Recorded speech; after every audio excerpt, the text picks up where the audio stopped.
Hello guys, mambo, holiday inaendeleaje?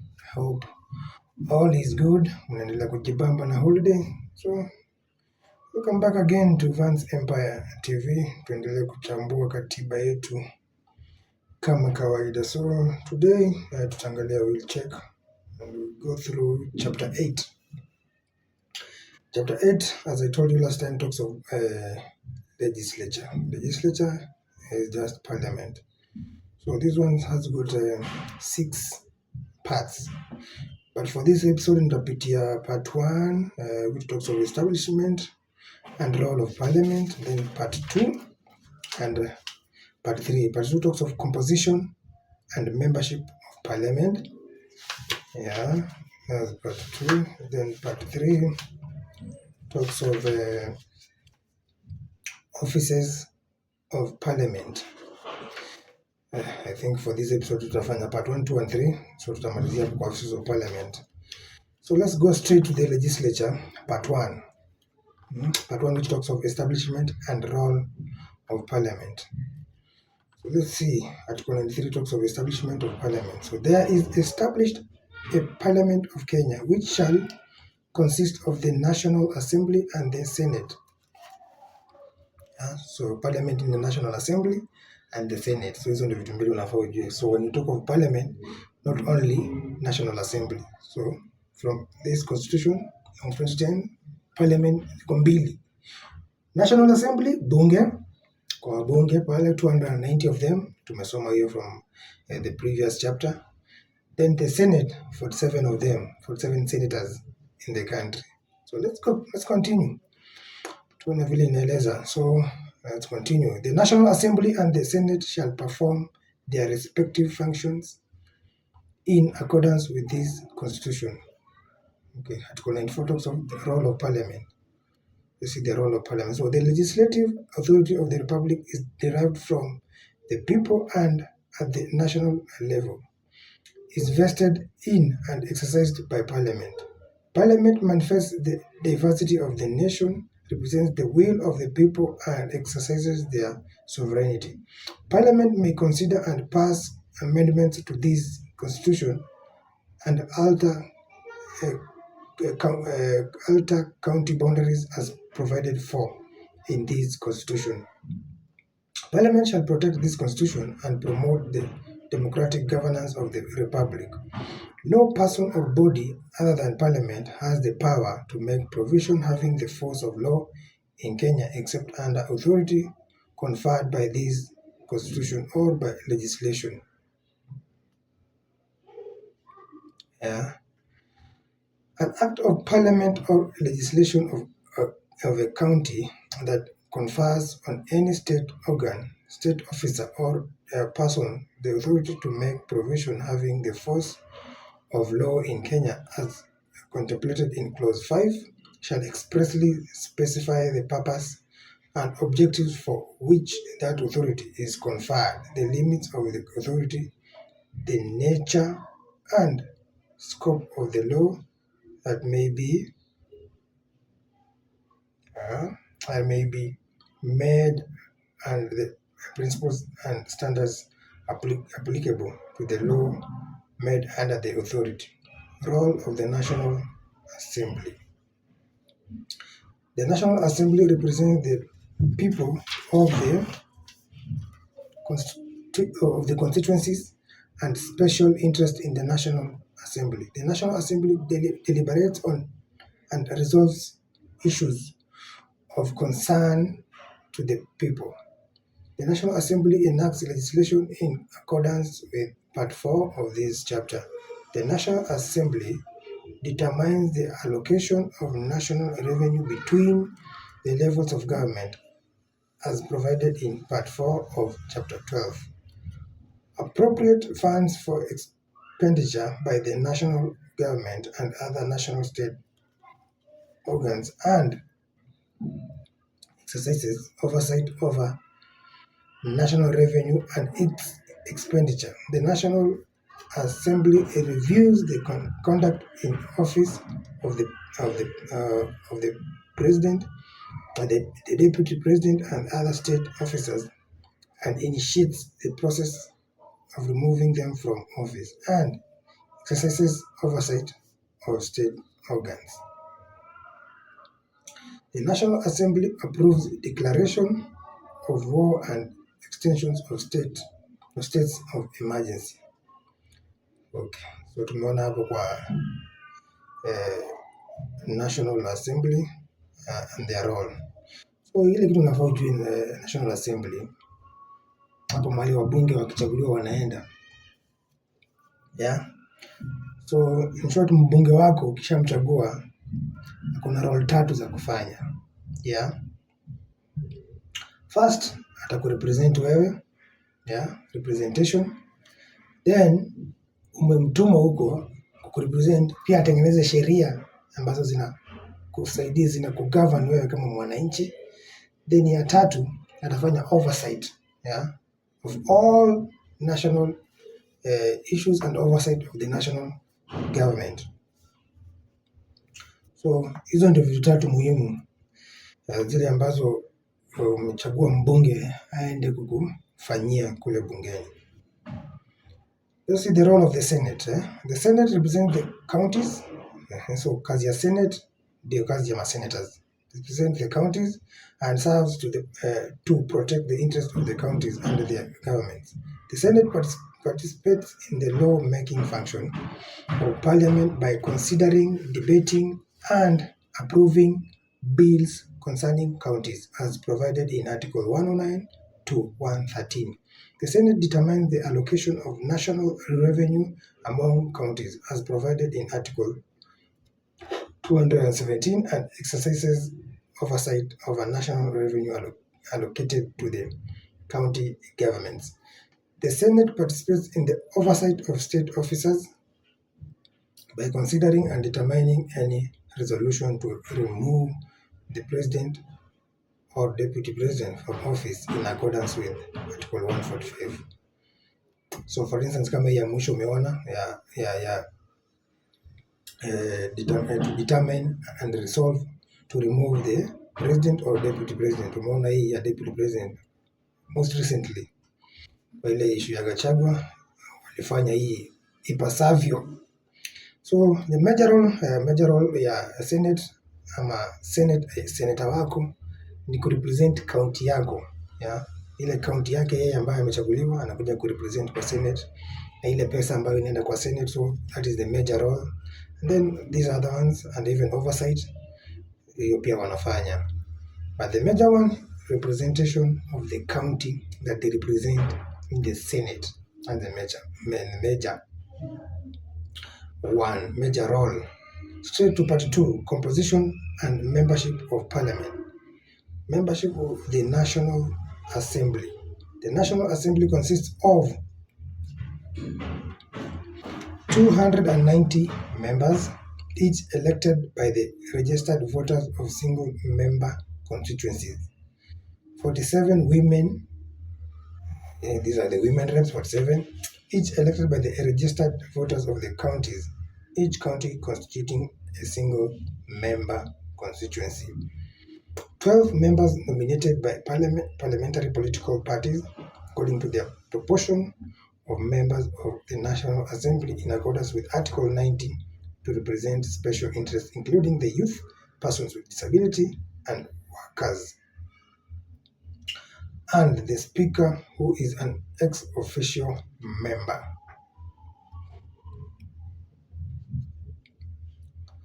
Okay. Nothing in this article shall be construed as excluding any person from contesting an election under Clause 1A.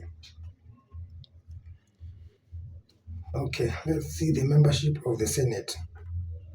The Senate consists of 47 members, each elected by the registered voters of the counties, each county constituting a single-member constituency, 16 women members who shall be nominated by political parties according to their proportion of members of the Senate elected under Clause A in accordance with Article 90.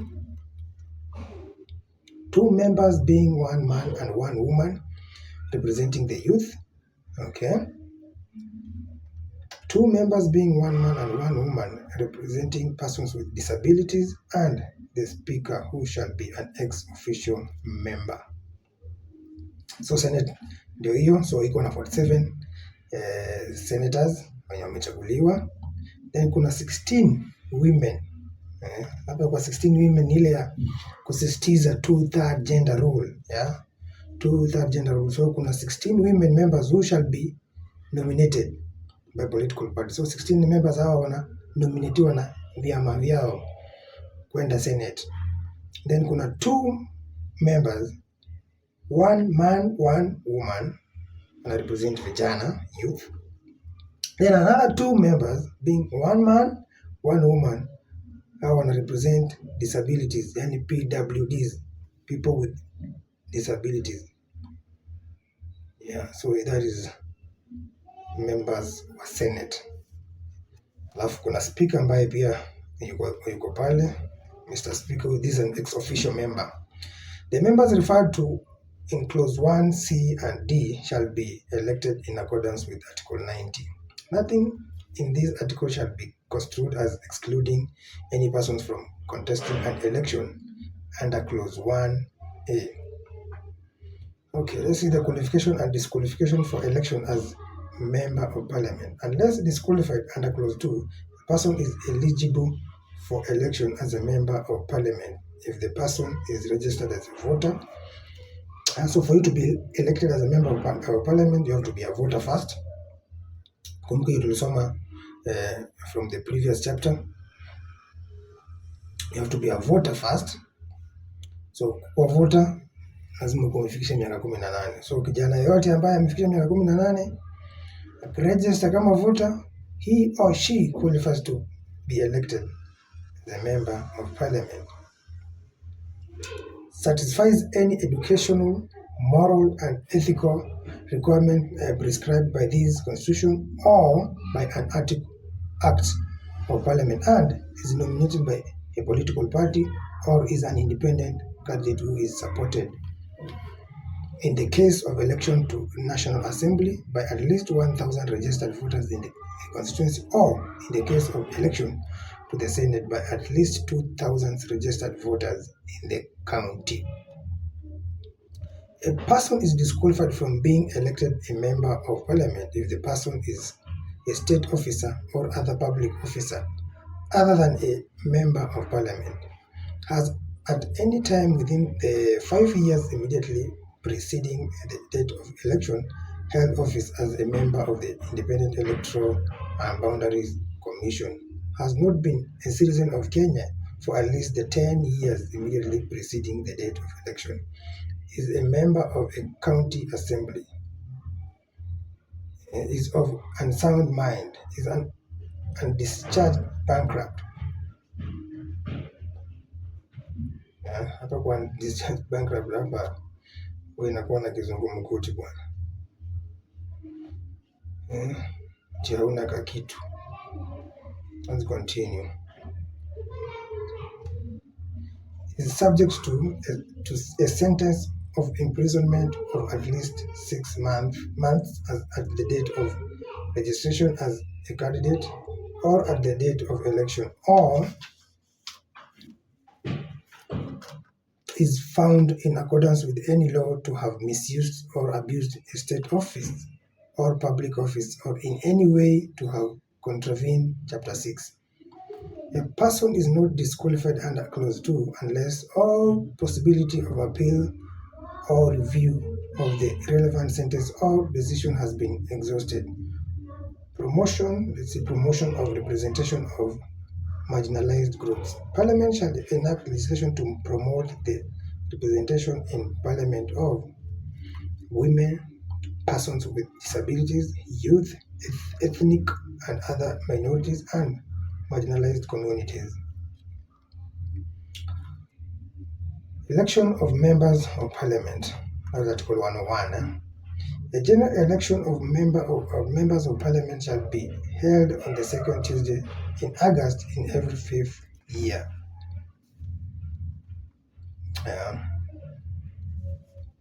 This one is not only for the members of Parliament, it's all the general election. Normally the general election is held in the second election member is held in the second Tuesday in August in every 5th year. So even the 2027 election will be held in this date, mwezi wa 8, second Tuesday, wiki ya pili, hiyo Tuesday ya wiki ya pili, after every 5 years, 5-year term. So even hata 2027 will be the same kama, because katiba bado haijabadilishwa, ni hii tu ambayo inatumika. Let's continue. Whenever a vacancy occurs in the office of a member of National Assembly, Article 97(1)(c) or of the Senate, and Article 98(1)(b), (c) or (d), the respective speaker shall, within 21 days of the occurrence of the vacancy, give notice in writing of the vacancy to the Independent Electoral and Boundaries Commission and the political party on whose party list the member was elected or nominated.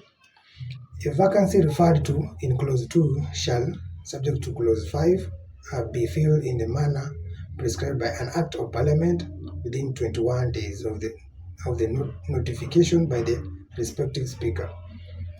Whenever a vacancy occurs in the office of the member of National Assembly elected under Article 97(1)(a) or (b), or of the Senate elected under Article 98(1)(a), the respective speaker shall, within 21 days after the occurrence of the vacancy, give notice in writing of the vacancy to the Independent Electoral and Boundaries Commission, and the by-election shall be held within 90 days of the occurrence of the vacancy, subject to Clause 5. A vacancy referred to in Clause 4 shall not be filled within the 3 months immediately before a general election. Term of Parliament. The term of each House of Parliament expires on the date of the next general election. Tumesoma hiyo before, the expiry of the general election of the term of the Member of Parliament, which also applies to the President and all other elected members or elected leaders, even the counties, all of them expire the same date. When Kenya is at war, Parliament may, by resolution supported in each house by at least 2/3 of all the members of the house, from time to time extend the term of Parliament by not more than 6 months, at a time. So in case of anything, wakati tunaelekea uchaguzi, wakati uchaguzi imefika, for instance 2027, then kuna vita, term inaweza ikaongezwa, the term ya our elected leaders inaweza ongeza for not more than 6 months. So hiyo pia ukae ukijua. The term of Parliament shall not be extended under Clause 2 for a total of more than 12 months. So hiyo inasisitiza hiyo point ingine ya kwanza, so ifai kuongezwa more than 12 months, so that is a year.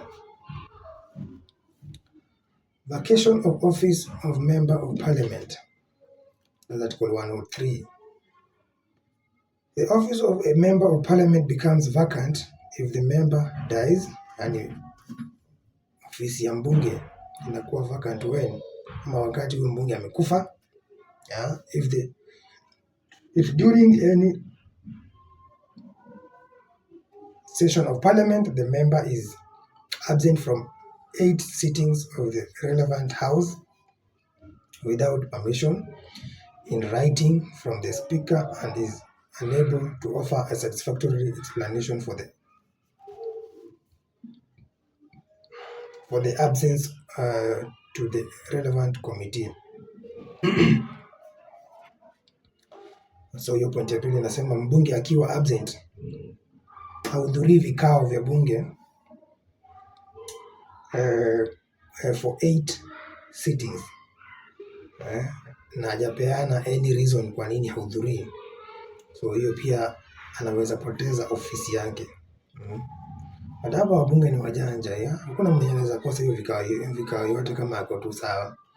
So wana attend wanafika pale, most of them wanaenda tu wanakaa, they don't say anything. So hii representation wanafanya, wanaenda wanakaa pale. So we've heard actually from last month kulikuwa na hiyo list yenye ilitoka, kuna wabunge wale wanaendaga tu parliament ya au ni kukaa tu, they don't talk. Waongeaji parliament, they don't represent. So sijui shida yao ni gani? Ni uoga kuongea mbele ya bunge, mbele ya wabunge wenzao, mbele ya kamera? I don't know. Hata wabunge hao wako list ilitoka, hawaongei kabisa. Sitaki kupeana majina hapa, but we go and search and see wale wabunge ni gani wenye hawaongei bungeni. Let's see also the other reason. If the member resigns from parliament in writing to the speaker, mbunge mwenye akiamua kuresign, kazi imekuwa ngumu, amua kuresign, lakini sijawahi ona, sio rahisi mbunge resign. Afadhali aende anyamaze tu huko bungeni, lakini mshande aendelee kupokea na kusanya CDF. If having been elected to parliament as a member of a political party, the member resigns from the party or is deemed to have resigned from the party as determined in accordance with the legislation contemplated in clause 2. Bunge mwenyewe amejiuzulu kutoka kwa ile chama ni alisimama nayo akienda bungeni, so hiyo pia itafanya apoteze kiti yake kule bungeni. Or as an independent candidate, the member joins a political party. Okay. Alichaguliwa kama independent candidate, alafu ameenda kujoin a political party. Hii naona wanafanya wengi, sijui huwa inakuwa tu kwa mdomo, but unaona political leaders wengi wale wamechaguliwa kama independent, wanaenda after election anajiunga na ile chama yenye imeform government. So I don't know kama inakuwa in writing ama ni kwa mdomo tu ama affiliation, but it's not there's no evidence like in writing, because you cannot sue this guy because alisema tu kwa mdomo, but in writing is not there. So if there is no evidence in writing, so you cannot, this article cannot work. Let's see the other reason. At the end of the term of the relevant house, or if the member becomes disqualified for election to parliament under Article 99 2D to H, Parliament shall enact legislation providing for the circumstances under which a member of political party shall be deemed for the purpose of clause 1E to have resigned from the party. A right of recall, this is Article 104. So recall hapa unaweza, if you feel that mbunge wenyu hajamfanyia kazi, mnaweza recall huyu mbunge. So let's see the right of recall. This is Article 104. The electorate under Article 97 and 98 have the right to recall the member of parliament representing their constituency before the end of the term of the relevant house of parliament. Number 2, Parliament shall enact legislation to provide for the grounds on which a member may be recalled and the procedure to be followed. Let's see Article 105, determination of questions of membership. The High Court shall hear and determine any question whether a person has been validly elected as a member of parliament or the seat of member has become vacant. A question under clause 1 shall be heard and determined within 6 months of the date of lodging the petition. Parliament shall enact legislation to give full effect to this article. So part 2 imeishia hapo, straight to part 3 which talks of offices of parliament. So let's see these offices. So Article 106, speakers and deputy speakers of parliament.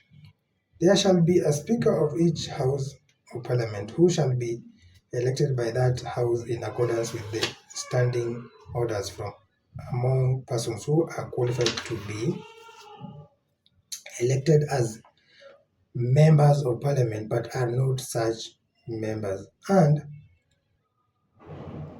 a deputy speaker for each house of parliament who shall be elected by that house in accordance with the standing orders from among the members of that house. Number 2, the office of Speaker or Deputy Speaker shall become vacant when a new House of Parliament first meets after an election. If the office holder as a member of the relevant House vacates offices under Article 103, if the relevant House so resolves by resolution supported by the votes of at least 2/3 of its members, or if the office holder resigns from office in a letter addressed to the relevant House. Presiding, this is Article 107, presiding in Parliament. At any sitting of a House of Parliament, the Speaker presides. In the absence of the Speaker, the Deputy Speaker presides. And in absence of the Speaker and the Deputy Speaker, another member of the House elected by the House presides. So hapa kuna kuanga ile kitu inaitwa Speakers Panel. Speaker yuko, Deputy Speaker yuko, so kuna Speakers Panel. So unapata kuna wabunge wengine kwa Speakers Panel who acts as speakers in Parliament, in both the National Assembly and the Senate. At a joint sitting of the House of Parliament, the Speaker of the National Assembly shall preside, assisted by the Speaker of the Senate. Article 108, this talks of party leaders. There shall be a leader of the majority party and a leader of the minority party. Yeah. The leader of the majority party shall be the person who is the leader in the National Assembly of the largest party or coalition of parties. The leader of the minority party shall be the person who is the leader in the National Assembly of the second largest party of coalition of parties. Yeah, hiyo self-explanatory guys, majority leader na minority leader. You know that from Parliament. Katiba imeeleza hiyo, so hao pia wanafuata hii katiba vile inaeleza. Then the other point, the following order of precedence shall be observed in the National Assembly: the Speaker of the National Assembly, the leader of the majority party, and the leader of the minority party. So that comes to the end of part 3 in this chapter of the Legislature. So the next episode will talk of procedure of the enacting legislation. This is part 4. So ndashikanisha then next episode part 4, part 5 na part 6 to finish this chapter of Legislature. So guys, thank you for your support as well. Not forgetting the new subscribers.